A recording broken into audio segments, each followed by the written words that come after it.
Bien, y en la siguiente entrevista consultamos la opinión de un politólogo, también miembro del FAT, sobre las reformas electorales. Fernando. Así es, Lupe, porque conmigo está Richard Morales, él es politólogo, miembro del FAT. Porque, Richard, dos noticias que parecen excluyentes, pero que a la larga pues, se van a tocar de forma directa. Uno, el informe donde más de 1 millón de personas en Panamá viven pobreza y pobreza extrema. Estamos hablando de poco más del 30% de la población. Y dos, unas reformas electorales que lo que están haciendo es exactamente manteniendo esa exclusión de muchos sectores panameños, y lo que están provocando es que de manera política se mantenga este status quo. Bienvenido y feliz año.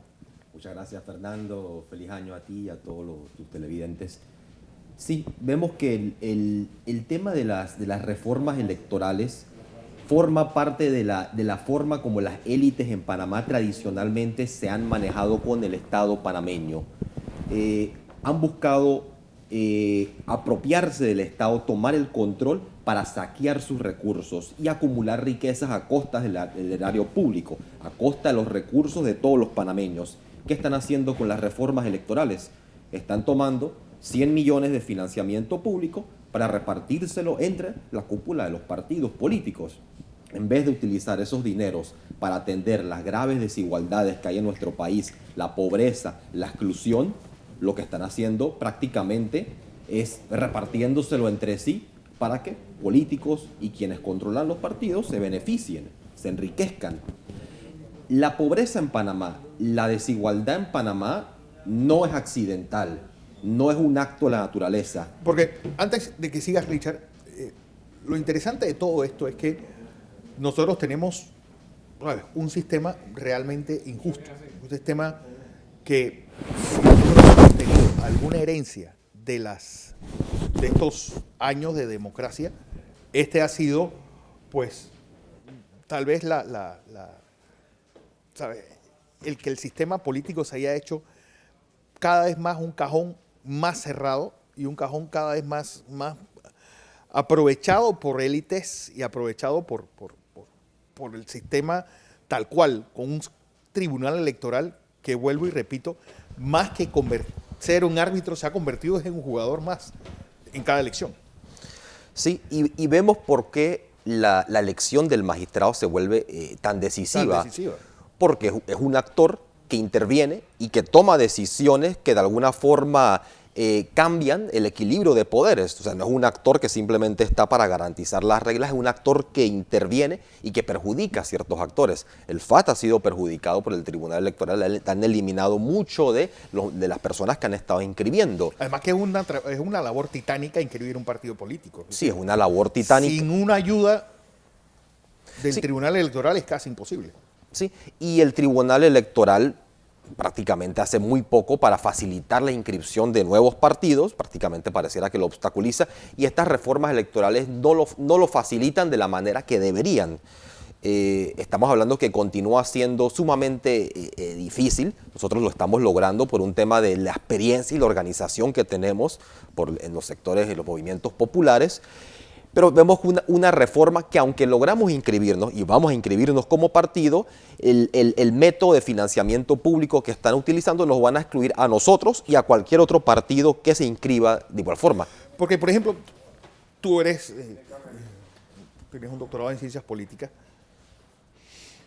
Un país como este, es decir, porque a la larga todos los partidos nuevos que se inscriben empiezan a ser un juego de suma cero, es decir, gente que se trasvasa de un partido a otro.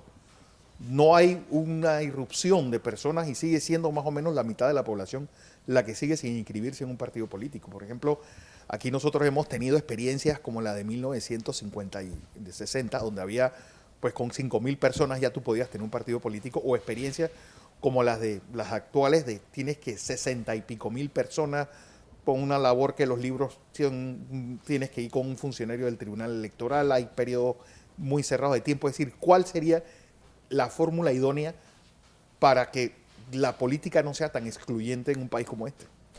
Claro, lo primero sería permitir que con un número mínimo de ciudadanos tú puedas inscribir un partido político. ¿Cuánto puede ser un número mínimo? Estamos hablando, comparándolo con la región, con países vecinos, unos 2.000 ciudadanos aproximadamente, entre 2.000, 5.000, la cifra que diste que tú usabas anteriormente, son cifras perfectamente razonables. Ahora, ya depende de ese partido en las elecciones ser competitivo y ganarse el apoyo de la ciudadanía, ese es otro tema, pero que pueda competir, que pueda participar, no debería haber exclusión. Y lo otro, que la ley electoral actual lo estipula y la reforma electoral lo está respetando, es que los recursos que se van a utilizar para financiar las elecciones se distribuyan con equidad entre los candidatos y los partidos. No se pueden utilizar para favorecer una u otra opción por encima de los demás, como se está haciendo actualmente. De esta manera que pueda participar todos los ciudadanos, todas las opciones que puedan y que los recursos se distribuyan por igual para que sea una competencia de verdad justa. Y claro, y que se pueda saber quiénes son los donantes de campaña de todos los candidatos, de todos los partidos, para que no haya esa opacidad que hay actualmente donde se mantiene en la oscuridad, en verdad, qué sucede tras bastidores en la política. La política necesita ser transparente, necesita estar expuesta a los ojos de la ciudadanía y esta debe tener la oportunidad de participar. Y esa ausencia, esa exclusión de las grandes mayorías tiene mucho que ver con esa situación de pobreza. Y esas cifras subestiman incluso la realidad, porque ¿qué considera el gobierno un pobre en Panamá? Alguien que gana aproximadamente 140 o menos al mes. Sí, con 140 o menos al mes nadie come en este país. ¿Qué cantidad de ciudadanos que ganan 200 o 300 o 400 al mes, cómo van a mantener sus familias con ese dinero? ¿Qué cantidad de panameños trabajan y aún así son pobres? Pero lo extraño de todo esto es que si tú analizas la pirámide social, entre más bajo vas, más personas están inscritas en partidos políticos. Sí. Y ahí vemos cómo la política y los partidos y los diputados han querido mantener esa estructura, porque eso les permite mantener cierto control sobre la ciudadanía jugando con sus necesidades, ofreciéndole prebendas, chantajean en cierta forma a la ciudadanía, o me apoyas o vas a seguir sufriendo, o vas a seguir careciendo, no vas a poder satisfacer tus necesidades si no me das tu apoyo. Pero ¿no crees tú que nosotros no solamente tenemos una clase política corrupta, sino un electorado corrupto también? Un electorado que el que hay para mí es lo que prima cada vez que llega alguien a pedir voto, que si tú no llegas con el tanque de gas y con la bolsa de cemento, ni te aparezcas por ahí. Es decir, el juego es perverso porque ambos lados de la moneda tienen los mismos vicios. Y ahí viene la dificultad de romper con eso, porque una vez que siembras ese clima de corrupción es sumamente difícil romperlo. Ahora, esa corrupción que carcome a todos los sectores de la sociedad, porque la descomposición social está en todo el Estado, pero esa corrupción que sufren los ciudadanos empieza arriba. Empiezan los sectores de poder, empieza en la cúspide de esa pirámide y baja para afectar a todos los ciudadanos y los involucra. O participas en ese juego de la corrupción o quedas excluido. O te echamos a un lado y vas a tener que ver cómo subsistes, cómo sobrevives de espaldas a esos recursos del país. Porque hay que recordar que es en la cúspide de la pirámide donde se controlan los recursos de los cuales depende todo el país. Y mientras eso el poder sobre ellos siga concentrado en unos pocos, va a ser difícil romper con eso y la ciudadanía termina siendo en cierta forma víctima. Eso se rompería sin duda si en vez de tener la gente que depender del favor de quienes tienen poder o del favor de los políticos, se garantizaran los derechos de todos los ciudadanos en este país. Que sin importar si estás en un partido, si conoces a alguien, tú recibas educación, salud, la oportunidad de trabajar, infraestructura por igual. Si hubiera igualdad en torno al ejercicio de los derechos, se rompería eso. La pregunta, Richard, es ¿qué es lo que más te ha preocupado de este paquete de reforma? Lo que más me preocupa sin duda es la forma como se están distribuyendo los recursos, porque hay muchas partes de las reformas que son nefastas. ¿Como por ejemplo? El aumento de los topes, por ejemplo. Estamos hablando de unos topes que están planteando de $5 por votante. Y es irrelevante siquiera plantear un tope bajo esas circunstancias.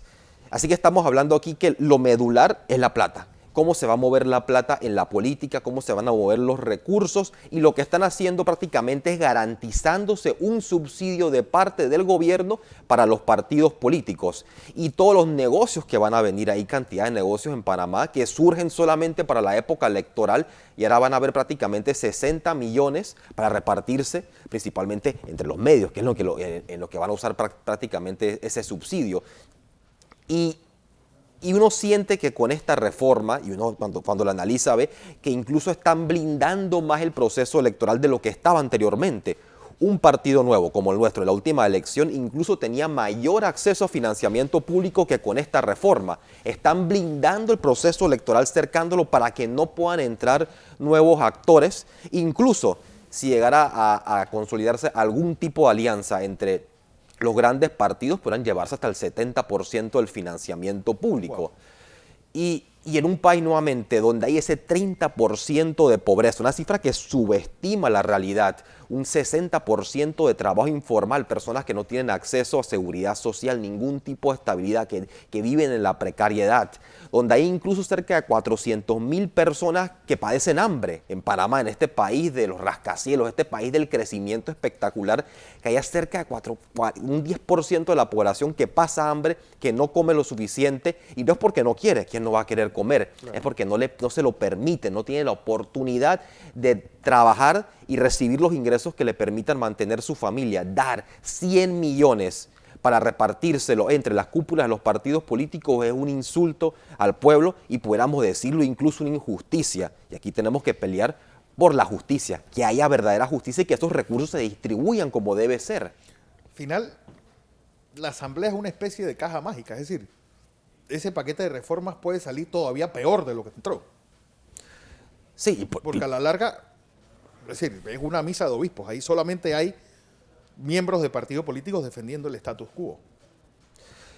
Y sobre todo diputados. Y uno sabe que los diputados responden a dinámicas muy propias de la Asamblea. Ellos están pensando simplemente en cómo pueden esas reformas manipularse de una forma que mejor les permita a ellos, digamos, aumentar sus curules o conservar su curul de cara al futuro. Si es cualquier cosa que pueda perjudicar eso, a ellos no les importa. Claro. Esas reformas van a entrar ahí y ellos van a manipularlas de la forma que más les convenga. Pero peor, las van a manipular de la forma que más les convenga al Ejecutivo.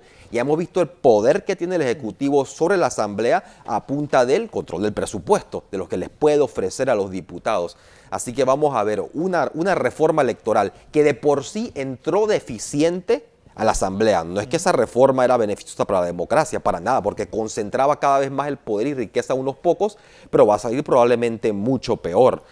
Y el hecho de que estén cerrando las puertas a la participación ciudadana, a la democracia, en este momento es peligroso, porque nuestro país se encuentra muy cerca del abismo. Este proceso de descomposición social, esas presiones que estamos recibiendo como país desde afuera exigen liderazgo firme para enrumbar nuestro país, para decir qué cambios tenemos que hacer en nuestro sistema, en nuestro modelo de país para que podamos sobrevivir y podamos en verdad empezar a desarrollarnos. Tenemos que responder a esos retos y ante la falta de liderazgo que hay en el país, la mejor posibilidad de eso es organizarnos para que hayan cambios fundamentales en el 2019. Pero esta cerca que están haciendo alrededor de las elecciones va a impedir eso y eso es sumamente peligroso para el país porque para atender a esas grandes mayorías que nuevamente están en situación de pobreza, de exclusión, no porque quieren, sino porque se les ha despojado de las oportunidades, de las posibilidades, sino porque en Panamá no impera el mérito, no imperan los derechos, sino el privilegio.